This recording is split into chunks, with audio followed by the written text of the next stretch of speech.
அகத்தீசாய நம. ஞானசக்தி ஊடக பார்வையாளர்கள் திருவடியை வணங்குகின்றேன். நான் உங்கள் விஜயகுமார். அருளாளர்களே, இப்போது இந்த பதிவில் நம்ம பார்க்க போகிறது நாடி பைரவர் அப்படின்றவரை பற்றி பார்க்க போகிறோம். எல்லா இடத்துலையுமே பைரவரை அஷ்ட பைரவர்கள் அப்படின்னு பார்த்துருப்பீங்க. அதில் நாடி பைரவர்னு கேள்விப்பட்டிருப்பீங்களா தெரியாது. நம்ம ஊரில் பக்கத்தில் இருக்கக்கூடிய சிவன் கோயிலில் நாடி பைரவர் அப்படின்னு இருக்குது.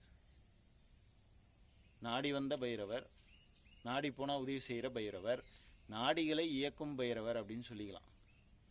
நமக்கு தெரியும் நல்லபடியாக நாடி நரம்புகள் இருக்குது.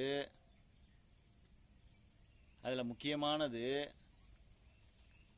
இடகலை, பிங்கலை, சுழுமுனை. இடகலை, பிங்கலை அப்படின்ற அந்த தன்மையில் ஓடக்கூடிய வாசியை சுழுமுனையில் இயக்கக்கூடிய, அனுகிரக ஆசி நிலைகளை வழங்கக்கூடிய அதிகாரம் பெற்றவர் நாடி பைரவர். அப்படி எடுத்துக்கிட்டு தவத்திற்கு முக்கியத்துவம் நம்ம கொடுக்கக்கூடிய சூழலை தெய்வங்களுக்கு அங்கே பேராக வச்சிருக்கிறாங்கன்றது தான் நம்ம புரிஞ்சுக்கணுமே தவிர இதனுடைய சூட்சும ரகசியம் வேறு எதுவுமே இல்லை. இது ஒரு கல் தான் பைரவர் ரூபத்தில் வடித்து வச்சுருக்காங்க.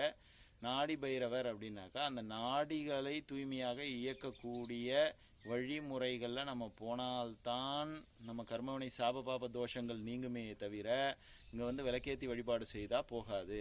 அது ஒரு மன ஆறுதலை தரும், தற்காலிக நிவாரணத்தை தருமே தவிர நிரந்தர தீர்வை பெற வேண்டுமெனில் இடகலை பிங்கலையை விட்டு சுழுமுனையில் நுழைய வேண்டும்.